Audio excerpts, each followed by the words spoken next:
Olá, meus amores. Na aula de hoje falaremos sobre o núcleo, tá certo? Ele, como vocês já sabem, faz parte apenas das células eucarióticas. As células eucarióticas possuem uma característica bastante destacável, digamos assim, em relação às células procarióticas, que é justamente o fato de possuir um núcleo delimitado por uma membrana, certo? Essa membrana que pode ser chamada de envelope nuclear ou de carioteca. Analisando a imagem do núcleo, nós percebemos então que ele vai possuir a região da cromatina, que é essa região central, possui poros na carioteca. A carioteca é justamente a membrana, esse envelope nuclear que separa o núcleo nas células eucarióticas do restante da célula. Também possui nucleoplasma e núcleo. Os componentes do núcleo, eles são bastante importantes de ressaltar, tá certo? O núcleo ele vai ser formado por uma camada dupla. Essa camada ela vai possuir inúmeros poros, poros esses que são bastante importantes para a realização de trocas de substâncias dentro dessa célula. Por meio desses poros, então, vai acontecer essa troca de substâncias entre o núcleo e o citoplasma celular, e até em alguns pontos também vai acontecer a comunicação entre o núcleo e o retículo endoplasmático. O interior do núcleo vai concentrar a maior parte do DNA. DNA é esse que vai ter a função de armazenar todas as informações genéticas daquele indivíduo, tá certo? A célula vai possuir um núcleo separado, no caso da célula eucariótica, separado a partir do envelope nuclear ou da carioteca. Dentro desse núcleo vai estar os cromossomos e dentro dos cromossomos estarão as informações genéticas daquele indivíduo, estará lá o DNA.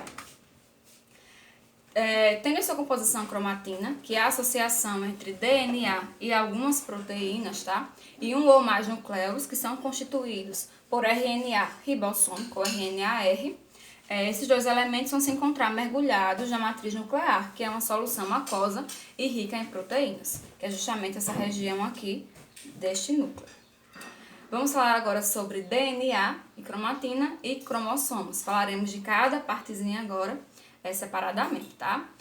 Nos seres eucariontes, o DNA vai se encontrar associado a proteínas essas que são chamadas de histonas, e elas desempenham um importante papel na organização e na regulação da atividade do DNA. E essa associação, DNA mais proteínas histonas, formarão o que nós chamamos de nucleossomos, que são pequenas unidades que ficam na molécula de DNA. Observando o esquema aqui, nós percebemos então que na molécula de DNA acontece realmente essa junção de DNA mais proteínas, mais histonas, que vão formar então esses nucleossomos que ficam bastante enrolados. Em relação ao estágio do ciclo celular, tá? Nele vai se encontrar o complexo DNA mais proteínas histonas, com uma parte desespiralizada ou desenrolada e outra parte um pouco mais enrolada sobre si, ou condensada. Na imagem percebemos então que vai haver regiões que estão desenroladas, desespiralizadas, que são chamadas de eucromatina, tá? E terão regiões que estão mais espiralizadas, um pouco mais enroladas, que são regiões chamadas de heterocromatina. O DNA mais as proteínas, tá? Essas proteínas histonas, eles vão formar o que nós chamamos também de cromatina, tá? Então, toda a região que estiver enroladazinha, DNA mais proteína, aquela região vai ser chamada de cromatina, onde houver a união, DNA mais proteína. Como nós percebemos na imagem, algumas partes ficam mais espiralizadas ou mais enroladas, tá? E outras elas ficam mais soltinhas, mais desenroladas. As partes que estão enroladas sobre si, que estão mais condensadas, como essa aqui, por exemplo, que forma essa uniãozinha que parece uma espiral realmente, essa região da cromatina é chamada de heterocromatina. Então, heterocromatina vai ser a região da cromatina que está mais enrolada sobre si, tá certo? Já a parte desespiralizada, essa parte que parece uma linha um pouco mais desenrolada, essa parte da cromatina que é desenrolada é chamada de eucromatina. Espero que tenham entendido aí. Heterocromatina, região mais espiralizada, mais enrolada da cromatina. Já a eucromatina, ela vai ser a região que não está espiralizada, vai ser a região que está desenrolada, tá? Falando ainda de DNA, cromatina e cromossomos, é importante que vocês saibam que quando a célula está prestes a se dividir, como vocês sabem, as células elas realizam divisões, tá? Para poder se reproduzir, entre aspas, para poder compor aquele indivíduo. Digamos que você leve um corte em uma região, as células precisam se dividir para poder suprir aquele tecido que foi danificado, tá certo? Então, para poder suprir a necessidade, ou então até para o indivíduo crescer, se desenvolver, é necessário que a célula se divida. E para que ela se divida, a cromatina ela vai ser duplicada, certo? Para que cada cromossomo gere uma cópia de si. E para isso, ele vai acabar se enrolando sobre si mesmo e tornando-se mais condensado, como na imagem aqui. Nós percebemos o cromossomo simples, certo? Apenas com uma fita espiralada, digamos assim.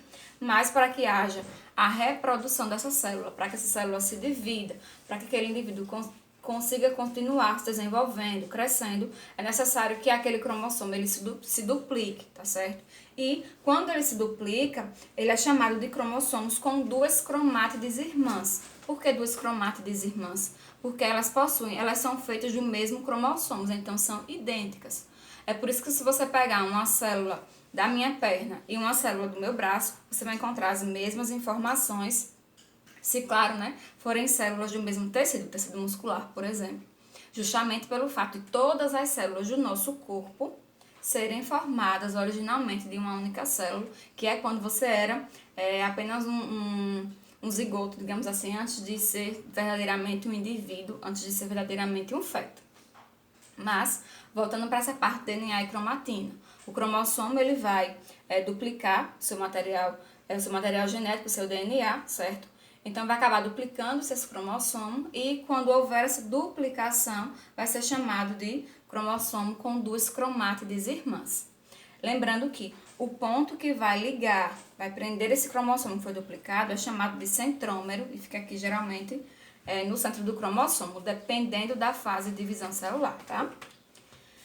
Nesse estágio, cada filamento de cromatina, ele vai ser chamado, como eu falei agora há pouco, de cromátide irmã, e em seguida essas cromátides irmãs vão se unir umas às outras por meio de uma estrangulação, que é denominada constrição primária, certo? Ou centrômero, que é justamente o pontinho que eu mostrei para vocês na imagem anterior. Então, inicialmente, nós temos o cromossomo simples, certo?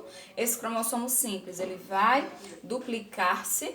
Quando ele se duplica, ele vai criar as cromátides irmãs, que são cromátides idênticas porque são cromossomos idênticos, tá?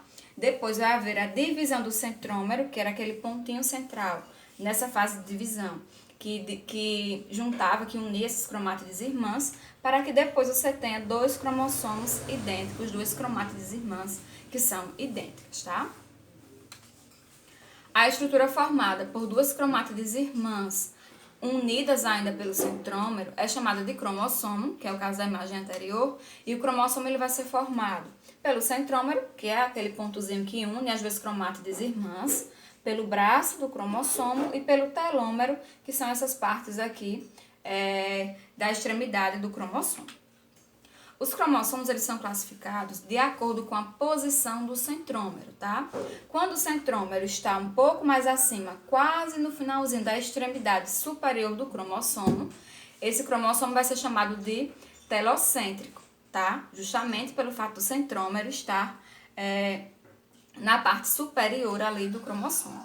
Quando o centrômero está um pouco mais abaixo, tá, da extremidade do cromossomo, ele é chamado de acrocêntrico. Quando o centrômero está quase no centro, quase no meio do cromossomo, ele é chamado de submetacêntrico. E quando ele está exatamente no centro do cromossomo, ele é chamado de metacêntrico. Então, essa é a classificação dos cromossomos em telocêntrico, acrocêntrico, submetacêntrico e metacêntrico. Dá para lembrar que o metacêntrico, o centrômero está no centro, na metade ali do centro. O submetacêntrico é porque ele está pertinho ali da fase metacêntrico. O acrocêntrico está na parte superior, só que não tão na extremidade. E o telocêntrico fica justamente perto dos telômeros, por isso o nome telocêntrico, tá ok? Falando agora de cromossomos e cariótipos, nós vamos falar agora para que você de alguns termos, digamos assim, que as células são chamadas de acordo com algumas características. Vamos começar. As células germinativas são aquelas células que são responsáveis pela formação dos gametas. Os gametas, eles são as células reprodutivas, são as células que serão utilizadas durante a reprodução. As células somáticas são todas as células do nosso corpo que não são reprodutivas, ou seja, que não estão ligadas à produção de gametas, tá certo?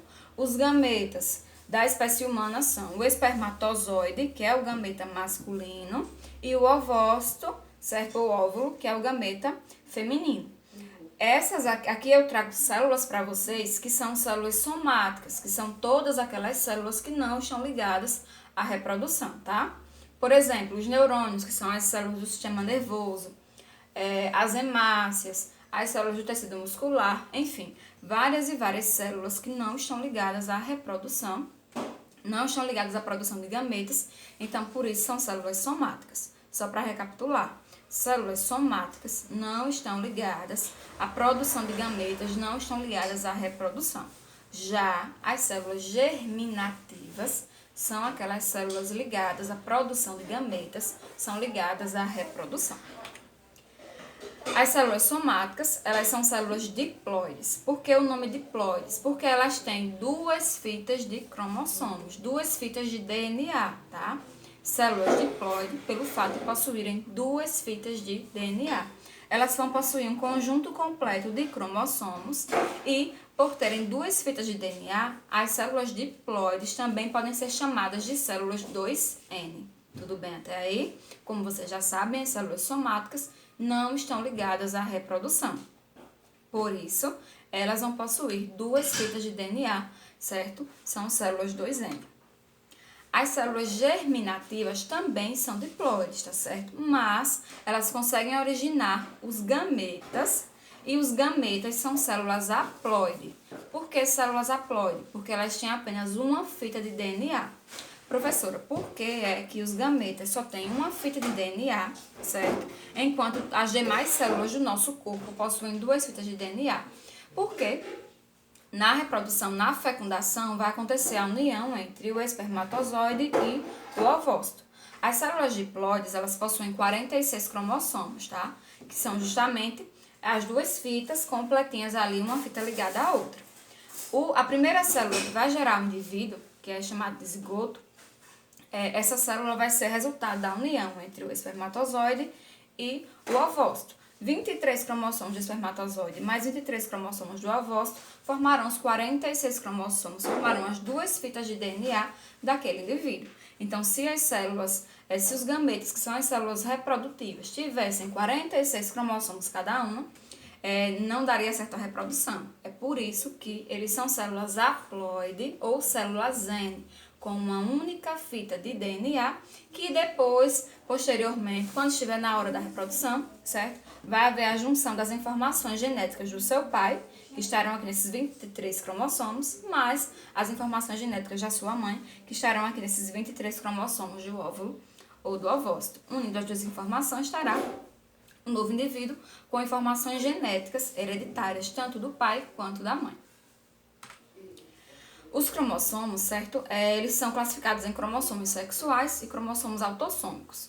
Os cromossomos sexuais são aqueles encontrados nas células reprodutivas, nas células sexuais, que são ovócito e espermatozoide. Os cromossomos autossômicos são aqueles encontrados em células diploide, tá? Que são as células somáticas e que não estão envolvidas na reprodução. Bora lá. Gametas, que são as células reprodutivas, são haploides porque têm uma única fita de DNA, tá? Então possuem cromossomos sexuais. Já as células somáticas são células que possuem os cromossomos autossômicos, que são os cromossomos diploides e que não estão ligados à reprodução. Os cromossomos também são classificados em cromossomos homólogos. Os cromossomos homólogos são todos aqueles que estão presentes em células diploides, ou seja, células com duas fitas de DNA, tá certo? São pares de cromossomos que se assemelham, ou seja, são bem parecidos no tamanho, na aparência, tá? E eles vão carregar genes para uma mesma característica.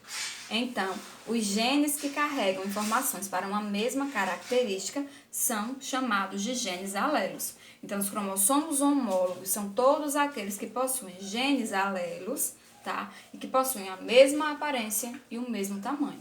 Aqui nós temos os cromossomos homólogos, que realizarão a replicação, tá? Então, dessa maneira, eles terão aqui, ó, 2 fitas de DNA posteriormente.